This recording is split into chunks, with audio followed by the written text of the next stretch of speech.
Hi friends, welcome to the lesson. तो बहुत बारी मेरे इंग्लिश स्टूडेंट्स मुझसे पूछते हैं कि मैडम हमें समझ नहीं आता है कि हम सेंटेंस को ख़त्म कैसे करें।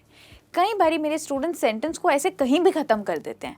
फिर मेरे को लगा कि शायद मुझे एक वीडियो बनानी चाहिए जिसमें मैं अपने स्टूडेंट्स को सिखाऊं कि सेंटेंस को कैसे ख़त्म करते हैं। ऑल राइट, तो बहुत बारी हम लोग बहुत जगह सीखते हैं कि सेंटेंस को स्टार्ट कैसे करना है, और उसके लिए मैंने भी एक वीडियो बनाई है जिसका लिंक डिस्क्रिप्शन में है। पर आज के इस खास लेसन में मैं आपको सिखाऊंगी कि किसी इंग्लिश सेंटेंस को ख़त्म कैसे करते हैं बहुत अच्छे तरीके से, ताकि लगे कि आप बहुत अच्छे से इंग्लिश जानते हैं। तो अगर आप ये सीखना चाहते हैं तो मेरे साथ ये लेसन देखते रहिए। मेरा नाम है मिशेल और आप मुझे देख रहे हैं लर्न एक्सपर्ट, जहाँ पर हम सीखते हैं इंग्लिश थ्रू हिंदी। तो आइए हम शुरुआत करते हैं फर्स्ट वर्ड के साथ। हमारी फर्स्ट फ्रेज़ है एट ऑल। तो कितनी बारी हम हिंदी में बोलते हैं तुम्हें बिल्कुल चिंता करने की ज़रूरत नहीं है, तुम्हें बिल्कुल भी चिंता करने की ज़रूरत नहीं है। इसी को हम इंग्लिश में एट ऑल कहते हैं। बिल्कुल भी का मतलब होता है एट ऑल। जैसे अब आप किसी को कहना चाहते हैं कि तुम्हें बिल्कुल चिंता करने की ज़रूरत नहीं है, तो आप कहेंगे you don't have to worry at all. बताइए आपका सिंपल सा सेंटेंस कितना अच्छा साउंड कर रहा है। अगर आप कहेंगे you don't have to worry, तो वो एक इनकरेक्ट जगह पर उसकी एंडिंग हो जाती है, जो कि नेचुरल नहीं लगता है। नेचुरल साउंड करने के लिए आप एट ऑल यूज़ कीजिए इस फ्रेज़ के, इस सेंटेंस के एंड में। एट ऑल का मतलब होता है बिल्कुल भी। आइए अब अगला एग्जाम्पल देखते हैं। In no time. In no time का मतलब होता है बहुत जल्दी, बहुत जल्दी।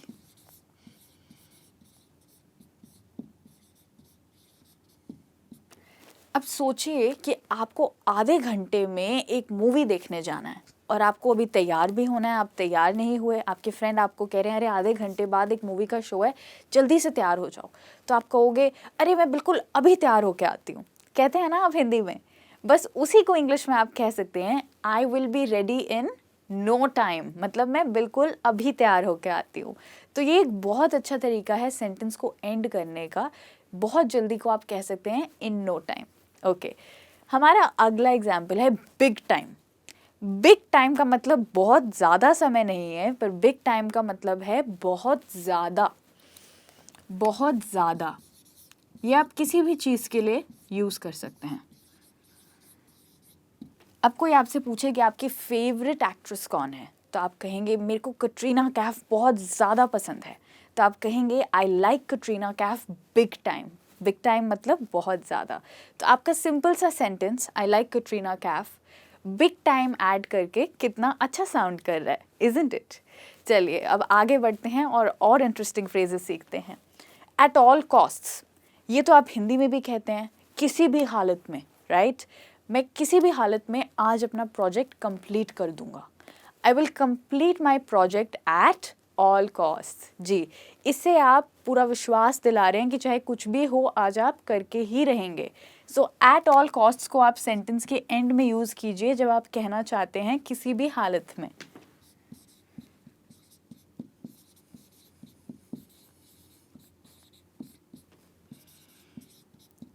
बहुत बारी लोग एट ऑल कॉस्ट की जगह ये भी बोलते हैं बाय ऑल मीन्स, पर अगर वह आपको डिफ़िकल्ट लग रहा है बाय ऑल मीन्स बोलना, तो आप कह सकते हैं एट ऑल कॉस्ट, जो बहुत अच्छा साउंड करता है। ओके, हमारी अगली फ्रेज़ है day in and day out.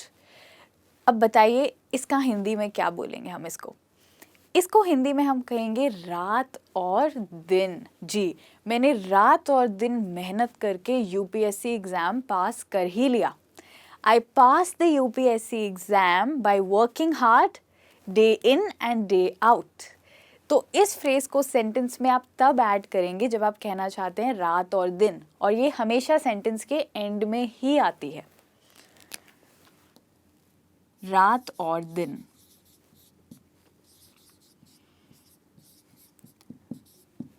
आपने ये सुना होगा ना, हिंदी में कहते हैं कि उसने रात और दिन एक कर दिया, इतनी मेहनत की। इसी को हम इंग्लिश में कहते हैं she worked so hard day in and day out. Okay, the next one is down the line. Line के नीचे नहीं है, ये फ्यूचर में है। जी, डाउन द लाइन का मतलब होता है फ्यूचर में, यानी कुछ सालों के बाद।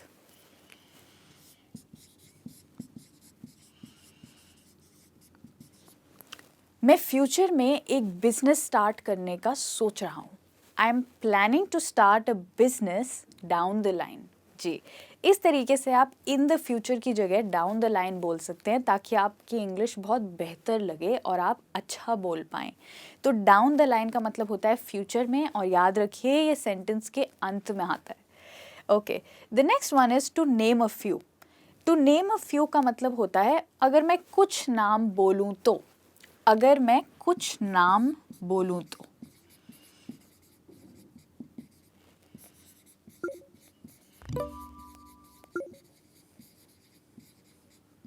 अब जैसे सोचिए आपसे कोई पूछता है क्या तुम मुझे कुछ कंट्रीज़ के नाम बता सकते हो, क्या तुम मुझे कुछ देश के नाम बता सकते हो, can you tell me the name of some countries. आप कहेंगे हाँ, India, Japan, Korea, UK, to name a few. इसका मतलब है ये थोड़े से नाम अगर मैं कुछ नाम बताऊं तो, मतलब इसके सिवा और बहुत सारी कंट्रीज़ हैं पर मैंने आपको सिर्फ थोड़े से बताए हैं इसलिए मैंने फ्यू यूज़ किया है। टू नेम अ फ्यू मतलब अगर मैं आपको थोड़े से नाम बताऊं तो। ओके, हमारा अगला तरीका है सेंटेंस को एंड करने का, it's not the case now. अब हिंदी में हम जब बात कर रहे होते हैं हम कितनी बारी कहते हैं अब ऐसा नहीं है, पर अब तो ऐसा नहीं है। फॉर एग्जाम्पल अगर कोई आपको बोले तुम हमेशा काम पर लेट आते हो, या फिर तुम हमेशा काम पर लेट आते थे, आप कहेंगे हाँ मैं पहले लेट आता था पर अब तो ऐसा नहीं है। बस उसी को आप इंग्लिश में कहेंगे it's not the case now. आप कह सकते हैं I use to come late to work but it's not the case now, पर अब तो ऐसा नहीं है।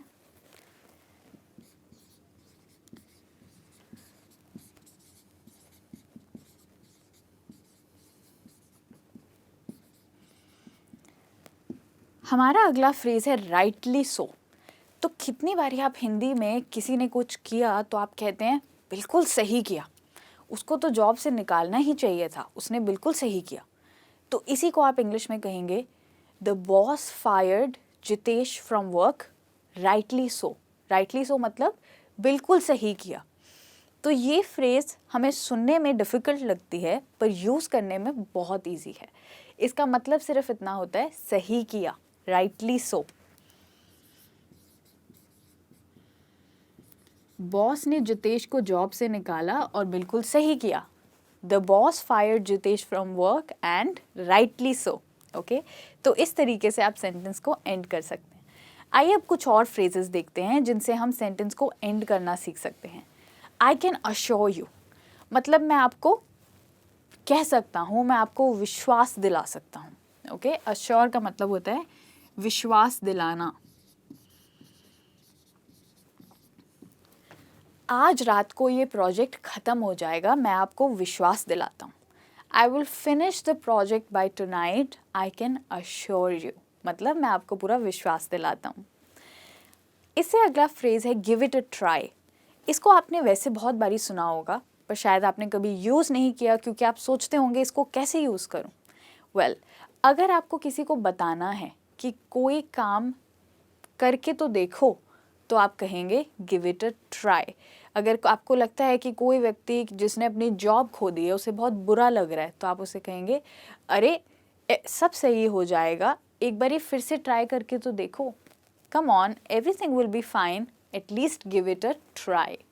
जैसे आपने देखा ये फ्रेज भी सेंटेंस के एंड में आता है तो बहुत अच्छा तरीका है ये सेंटेंस को ख़त्म करने के लिए। गिव इट अ ट्राई मतलब कोशिश तो करो।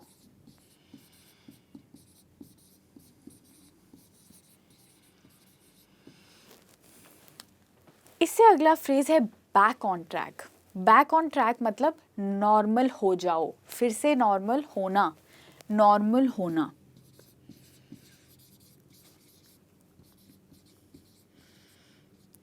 तो अगर किसी व्यक्ति ने कोई बहुत ख़राब एक्सपीरियंस किया है, कुछ बहुत बुरा एक्सपीरियंस किया है तो आप उसे कह सकते हैं अरे सब ठीक हो जाएगा और सब कुछ नॉर्मल हो जाएगा।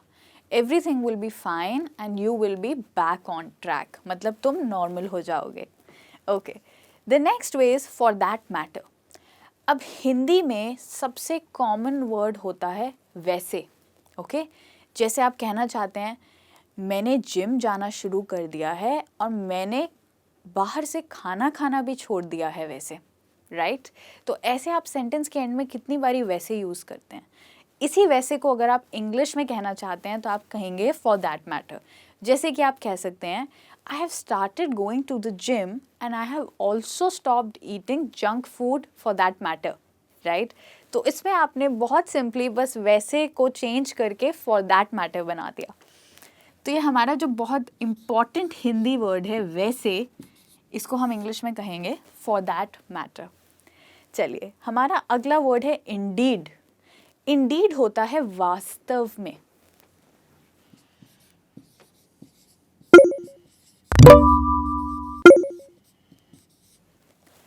इंडीड का मतलब है वास्तव में, मतलब सच में। अगर कोई कहे यार आज कितनी ठंड है, तो आप कहेंगे हाँ यार आज बहुत ठंडा दिन है सच में।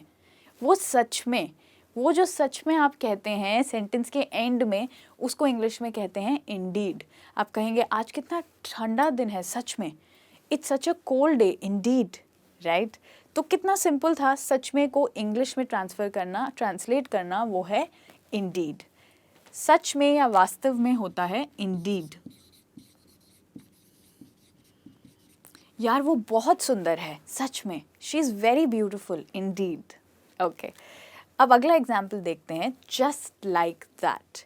ये हमारी अगली फ्रेज है। जस्ट लाइक दैट का मतलब होता है बस ऐसे ही। उसने दरवाज़ा मेरे मुंह पर बंद कर दिया और वो चली गई बस ऐसे ही।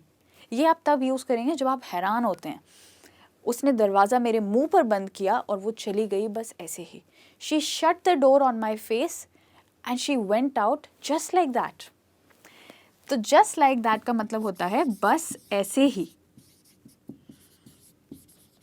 और इसको भी हम सेंटेंस के एंड में यूज़ करके बहुत अच्छे तरीके से सेंटेंस को कंप्लीट कर सकते हैं। अगला है सो on and so fourth. So on and so fourth आप तब बोलते हैं जब आप कहना चाहते हैं कि कोई चीज़ आगे ऐसे ही चलती रहेगी। सो ऑन एंड सो फोर्थ मतलब आगे ऐसे ही।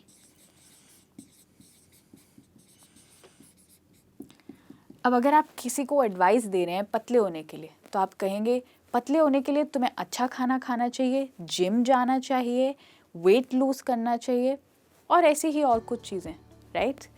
To lose weight you need to work hard, go to the gym, eat healthy and so on and so forth. मतलब और बहुत सारी ऐसी चीज़ें तुम्हें करनी पड़ेंगी वेट कम करने के लिए। तो इस तरीके से हम यूज़ करते हैं सो on and so fourth. And that's about it. मतलब और यही है बस आज के लेसन के लिए। दैट्स अबाउट इट मतलब आज के लिए इतना ही।